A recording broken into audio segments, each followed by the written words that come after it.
আজকে কোনো ইন্ট্রো দিব না, let's get straight to the point. কি একটা অদ্ভুত দেশে আমরা বাস করছি, তাই না? যে দেশে আমরা আমাদের মৌলিক চাহিদার জন্য আন্দোলন করি। কয়েকদিন আগে নিরাপদ সড়ক চেয়ে আন্দোলন করলাম, এখন আবার আমরা মেধার ভিত্তিতে, যোগ্যতার ভিত্তিতে চাকরি পাওয়ার জন্য আন্দোলন করছি, কোটা সংস্কার করার জন্য আন্দোলন করছি, আমরা একটা সুস্থ জীবনযাপনের জন্য আন্দোলন করছি। কি একটা অদ্ভুত আন্দোলন, রাইট? যে দেশে মৌলিক চাহিদার জন্য আন্দোলন করতে হয়, সেই দেশ কোন পর্যায়ে আছে তা আপনারাই ভেবে দেখুন। কিন্তু তার চেয়ে বড় দুঃখের ব্যাপার হচ্ছে যে এই মৌলিক চাহিদার শান্তিপূর্ণ আন্দোলনে আইনের লোকের হাতে মরতে হয় আন্দোলনকারীদের, নিরপরাধ ছাত্রদের। আমাদের প্রধানমন্ত্রী একজন নারী, কিন্তু নারীদের উপর যেভাবে অত্যাচার করা হচ্ছে এই শান্তিপূর্ণ আন্দোলনে ছাত্রলীগের দ্বারা, হোয়াট অ্যান আয়রনি। আমরা এমন একটা দেশে বাস করছি যেখানে আমরা সুস্থভাবে জীবনযাপন করার আন্দোলন করলে আমাদেরকে মরতে হয়। একটাবার ভেবে দেখুন তো, আমি আপনাদেরকে কোয়েশ্চেন করছি যারা ভিডিওটি দেখছেন, একটা দেশের আইন ব্যবস্থা, সরকারের অবস্থা কোন পর্যায়ে গেলে আমাদের একজন ছাত্র সিনা টান করে হাত দুটো দুদিকে বাড়িয়ে যখন দাঁড়িয়ে থাকে এই ভেবে যে না, আমাকে গুলি করবে না। আমাদের দেশে আইন আছে, আমাদের দেশটা এত খারাপ না, আমাদের দেশে এমনই তো আমাদের অমানবিকতা নেই যে আমাকে গুলি করে মেরে ফেলবে। এই বিশ্বাস থেকে, এই ট্রাস্ট থেকে যখন একজন ছাত্র এভাবে দাঁড়িয়ে থাকে, দুটো হাত বাড়িয়ে দুদিকে, হাতে কোনো অস্ত্র নেই, এই বিশ্বাস নেই যে না, আমাকে গুলি করবে না, তাকে গুলি করে একটি নয় কয়েকটি গুলি করে যখন হত্যা করা হয়, তখন এই দেশের উপর আপনার কি আশা থাকবে?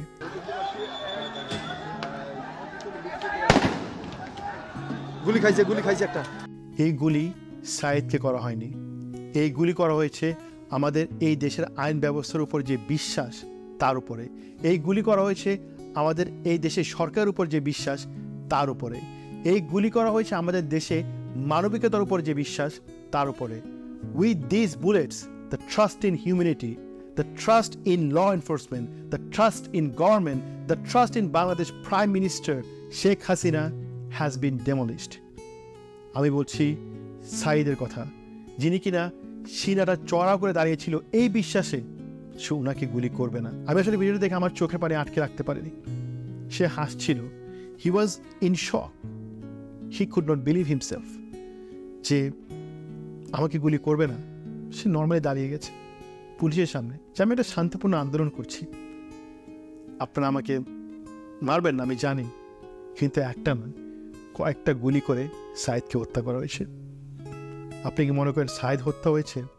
না, এই দেশের প্রতি সাধারণ জনগণের বিশ্বাস হত্যা হয়েছে, এই দেশের আইনের প্রতি সাধারণ জনগণের বিশ্বাস হত্যা হয়েছে, এই দেশের সরকারের প্রতি সাধারণ জনগণের বিশ্বাস হত্যা হয়েছে, এবং এই দেশের প্রতি মানুষের বুকে জন্মেছে ঘৃণা। এই বুলেটগুলো সাইদের বুকে যখন লেগেছে তখন মানুষের বুকে, আমাদের সাধারণ জনগণের বুকে ঘৃণা হয়ে বেঁধেছে এই বুলেটগুলো। আমাদের মাননীয় প্রধানমন্ত্রী শেখ হাসিনা, আমি আপনাকে একটা কোয়েশ্চেন করতে চাই, আপনি কি ভাবছেন আমরা সবাই রাজাকার? রাজাকার কে তা আমি এই ভিডিও শেষে আপনাদেরকে বলবো। কোনো দেশে আপনারা কি দেখেছেন এভাবে নারীদের উপর অত্যাচার করতে, এভাবে লাঠি পেটা করতে? ছাত্রলীগের কর্মীরা যেভাবে ছাত্রীদের গায়ে হাত তুলছে, যেভাবে ওদেরকে লাঠি দিয়ে মারছে, কোনো মানুষ, যে মানুষের মধ্যে ন্যূনতম বিবেক আছে সে মানুষ এটা করতে পারে না। তার চেয়ে বড় কথা, যেই কান্ট্রি, যে দেশটা চালাচ্ছে একজন নারী, সে দেশের নারীদের উপর এরকম অত্যাচার মেনে নেওয়ার মতো না। আমাদের শেখ হাসিনা, আমাদের মাননীয় প্রধানমন্ত্রী, আপনি দেখছেন এগুলো, রাইট? আপনি একজন নারী হয়ে কিভাবে এতগুলো নারীকে যে এভাবে মারা হচ্ছে আপনার কর্মীদের দ্বারা, আপনি তো একটাবারও কিছু বললেন না। That was shocking. মৌলিক চাহিদার জন্য শান্তিপূর্ণ আন্দোলন, সে আন্দোলনে মার খেয়ে, আহত হয়ে, নিহত হয়ে আমরা আজকে এই পর্যায়ে। যারা মারা গেছে তারা তো মারাই গেছে, তারা তো শহীদ। যারা আহত হয়েছে তারা যখন হসপিটালে যাচ্ছে, হসপিটালে পর্যন্ত গিয়ে তাদেরকে মারা হচ্ছে। ঢাকা মেডিকেল কলেজ হাসপাতালের ভেতরে ঢুকে আন্দোলনরত শিক্ষার্থীদের পিটিয়েছে ছাত্রলীগ। সোমবার সন্ধ্যা 7:15টার দিকে লাঠিসোঁটা নিয়ে সংগঠনটির 20-25 জন নেতাকর্মী হাসপাতালের ইমার্জেন্সিতে ঢুকে পড়ে। এ সময় সেখানে চিকিৎসাধীন আহতদের সঙ্গে থাকা শিক্ষার্থীদের উপর হামলা করে তারা। কি হচ্ছে আমাদের দেশে? কি করছে আমাদের সরকার, এটাই কি আমাদের দেখার বাকি ছিল? এটাই কি আমরা দেখছি? আজকে পুরো বিশ্ব মিডিয়া দেখছে বাংলাদেশের অবস্থা। আমাদের প্রধানমন্ত্রী যে রেসপন্সগুলো দেয় ওগুলো দেখে আসলে মনে হয় না যে একজন দেশের প্রাইম মিনিস্টারের এরকম রেসপন্স হওয়া উচিত। ওনার মধ্যে এত অ্যারোগেন্স, এত ইগো, আসলে আরও নয় কীভাবে একজন দেশের প্রাইম মিনিস্টারের এরকম অহংকার, এরকম ইগো থাকতে পারে। কয়েকদিন আগে যখন বিসিএসের কোয়েশ্চেন ফাঁস হওয়া নিয়ে ওনাকে কোয়েশ্চেন করা হয় যে গভর্নমেন্টেরই একজন ড্রাইভার কিভাবে কোয়েশ্চেন বিক্রি করে এত কোটি কোটি টাকার মালিক হয়ে যায়, সেখানে ওনার রেসপন্স থাকে যে ওনার পিওরও তো 400 কোটি টাকার মালিক, সেটা নিয়ে উনি কী করবে? That's amazing answer, amazing response. Like she doesn't even care. আমার বাসায় কাজ করে গেছে পিয়ন, সে এখন 400 কোটি টাকার মালিক, হেলিকপ্টার ছাড়া চলে না। আমাদের প্রাইম মিনিস্টারের কাছে আমার একটাই কোয়েশ্চেন, আপনি যে এতবার বলেন যে আপনি স্বজন হারার বেদনাটা বুঝেন, আপনি কি এই যেই নিরাপরাধ ছাত্রগুলোকে মারা হয়েছে, নির্মমভাবে হত্যা করা হয়েছে, তাদের কষ্ট বুঝছেন? শত শত মেয়েদেরকে যেভাবে রাস্তাঘাটে মারা হচ্ছে, লাঠি পেটা করা হচ্ছে, আপনি কি ওদের দুঃখটা বুঝতে পারছেন? আমার তো মনে হচ্ছে না আপনি বুঝতে পারছেন। আপনি যদি বুঝতে পারেন তাহলে আপনি অতি শীঘ্রই কোটাটা সংস্কার করে দিতেন। ছাত্ররা যা চাচ্ছে অ্যাটলিস্ট নরমভাবে ওদেরকে বুঝিয়ে বাসায় পাঠিয়ে সব কিছু ঠিক করতে পারতেন, কিন্তু আমার মনে হচ্ছে না আপনি এটা করতে যাচ্ছেন। আমাদের দেশে আমরা জানি ইস্যু হয় টিস্যুর মতো, একটা টিস্যু যেমন আমরা ইউজ করে ফেলে দিই, ঠিক তেমনই একটা ইস্যুকে আমরা ব্যবহার করে আরেকটা ইস্যু আমরা ইউজ করি। ওই ইস্যুটা শেষ হয়ে যাবে, ওটাকে আমরা ফেলে দিব। ঠিক তেমনই আমাদের দেশেও ইস্যু আসে। Currently are lot issues are going on. আমার মনে হয় এটা একটা আমাদের প্রধানমন্ত্রীর এজেন্ডা যে উনি এই সবগুলো করে ওই ইস্যুগুলো ঢাকতে যাচ্ছে। একটা স্বাধীন দেশে কীভাবে আমরা এভাবে পরাধীনের মতো থাকতে পারি আমার এখনও সেটা জানা নেই। না আমাদের ভোটের অধিকার আছে, না আমাদের কথা বলার অধিকার আছে, না আমাদের মৌলিক চাহিদা চেয়ে আন্দোলন করার অধিকার আছে। আমাদের কোনো অধিকারই নেই। আজকে যখন ছাত্ররা তাদের মৌলিক চাহিদা চেয়ে আপনার কাছে গেল, আপনি তাদেরকে বললেন রাজাকার, কিন্তু রাজাকারের আসল ডেফিনেশনটা তো আপনি ভালো করে জানেন। রাজাকারের ডেফিনেশনটা কি? রাজাকারের সংজ্ঞা বলতে আমরা কি বুঝি? নিজের সেলফিশনেসের জন্য, নিজের আত্মস্বাদের জন্য, স্বার্থের জন্য যে কিনা নিজের দেশকে বিক্রি করে দিতে পারে তাকেই তো আমরা রাজাকার বলি। 1971 সালে অনেক বাঙালি ছিল যারা কিনা নিজের স্বার্থের জন্য নিজের দেশকে বেঁচে দিয়েছে অনেক পাকিস্তানি মিলিটারির হাতে। রাজাকারের সংজ্ঞা বলতে আমরা এটাই বুঝি যে নিজের স্বার্থের জন্য নিজের দেশকে বিক্রি করে দেওয়া। আমার তো মতে এই ডেফিনেশনটা খুব ভালোভাবে যাচ্ছে আপনার সাথে। আমাদের দেশটাকে বিক্রি করতে করতে তার কিছুই রাখেননি। দেশের কি অবস্থা আমরা সবাই জানি, কিন্তু কেউ কথা বলতে পারছে না। আজকে আমাদের দেশের উপর দিয়ে ভারতের রেল যাবে। আজকে আমার দেশের মাঝিরা যখন সেন্ট মার্টিনে মাছ ধরতে যায়, মায়ানমার থেকে ওদেরকে গুলি করে মেরে ফেলা হয়। আমাদের এই বর্ডারের ভিতরে ওদের জায়গা হয় না। আমাদের এই সেন্ট মার্টিন বর্ডারে কয়েকদিন আগে দেখেছিলাম মায়ানমারের অনেকগুলো যুদ্ধ জাহাজ দাঁড়িয়েছিল। জানি না কেন, হতে পারে ওই পাঠটাও আর নেই আমাদের। আমাদেরই দেশে আমাদের প্রধানমন্ত্রী মেবি শান্তি পুরস্কার, নোবেল পুরস্কার পাওয়ার লোভে লাখ লাখ রোহিঙ্গাদের জায়গা দেয় মায়ানমার থেকে।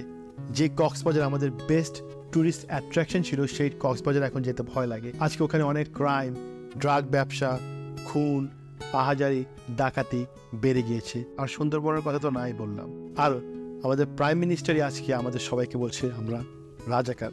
আমরা তো আমাদের দেশ বিক্রি করে নিই কোনো স্বার্থের জন্য। আমাদের প্রাইম মিনিস্টার প্রথমে একটি ভিডিও বানায় যেখানে উনি খুবই ক্লিয়ারলি থ্রেট দিয়েছে যে ছাত্ররা যদি আন্দোলন করে এবং ওই আন্দোলনে যদি কোনো বিশৃঙ্খলতা হয় তাহলে অ্যাকশন নেওয়া হবে, আইনের গতিতে চলবে। আর রাজপথে আন্দোলন করতেই থাকবে, তবে কোনো ধ্বংসাত্মক কাজ করতে পারবে না। যতক্ষণ তারা শান্তিপূর্ণভাবে করে যাচ্ছে কেউ কিছু বলছে না। কিন্তু এর বাইরে যখন কিছু করবে, পুলিশের গায়ে হাত দেওয়া বা পুলিশের গাড়ি ভাঙা বা এভাবে আক্রমণ, এগুলি যদি করতে যায় তাহলে তখন তো আইন তার আপন গতিতে চলবে। এখানে আমাদের কোনো কিছু করার নেই। কিন্তু ছাত্ররা ছাত্রদের মধ্যে আন্দোলন করছিল, কোনো বিশৃঙ্খলা করেনি। আপনারা স্পষ্ট দেখতে পেরেছেন কিভাবে সাইদ দুটো হাত দিয়ে শান্তিপূর্ণভাবে দাঁড়িয়েছিল। সেই শান্তিপূর্ণ আন্দোলনে আমাদের দেশের আইনের লোক যারা কিনা চলছে দেশের পাবলিকের টাকায়, দেশের জনগণের টাকায় কিনা অস্ত্র দিয়ে আমাদের নিরাপরাধ ছাত্রদেরকে গুলি করে হত্যা করছে। এই হত্যার পিছে কি প্রধানমন্ত্রী দায়ী নয়? এই হত্যার পিছে কি প্রধানমন্ত্রী সেই ফার্স্ট প্রেস কনফারেন্স দায়ী নয়? একটা অটোক্রেসি গভর্নমেন্টের আইনের গতি কি এরকম হয় যে একটা নিরাপরাধ মানুষকে যখন যেভাবে যেমনে খুশি গুলি করে হত্যা করা হবে, রাস্তাঘাটে মেয়েদেরকে লাঠিপেটা করা হবে, নিজেদের কর্মীর হাত দিয়ে। এরপর যখন ছাত্ররা মরে যায়, ছাত্রদেরকে একটা ফেক সমবেদনা জানার জন্য আমাদের প্রধানমন্ত্রী একটি 8 মিনিটের ভিডিও করে। এই 8 মিনিটের ভিডিও দেখে আমি 86 বার ধুর বাল বলেছি, কারণ এই ভিডিওটা এতই খারাপ ছিল। লায়লা মামুনের হাতে মার খাওয়ার পরে চোখ ফুলিয়ে এক চোখ কালো আরেক পাশের মুখ লাল নিয়ে যেই সংবাদ সম্মেলন করে, ওই সংবাদ সম্মেলনটা আমার কাছে আরো বেশি মেক সেন্স করেছে প্রধানমন্ত্রী এতগুলো মানুষ মারার পরে যেভাবে সংবাদ সম্মেলন করেছে তার থেকে। নিরাপরাধ ছাত্রদের মৃত্যুর পরে আমাদের প্রধানমন্ত্রী যেই প্রেস কনফারেন্স সংবাদ সম্মেলনের 8 মিনিটের অ্যাক্টিং, সে 8 মিনিটের অ্যাক্টিংয়ের চেয়ে আমাদের অনন্ত জলিলের মৃত্যুর যে অ্যাক্টিংটা, সেটা আমার কাছে আরো বেশি ভালো লেগেছে। এখানে কেন এসেছো? যেখানে পায়ে পায়ে মৃত্যুর খেলা, সেখানে কেন এসেছো? জি অনন্ত ভাই, আমারও সেম কোয়েশ্চেন। এখানে আমরা কেন এসেছি? কি মারা খাওয়ার জন্য। পথে পথে মৃত্যুর খেলা, সেখানে আমরা আসলে কেন এসেছি? সব কথা শেষে আমি একটা কথাই বলতে চাই, দেশ বিক্রি করছে কে, আর নাম হচ্ছে কার? না আমরা রাজাকার নই, রাজাকার সরকার।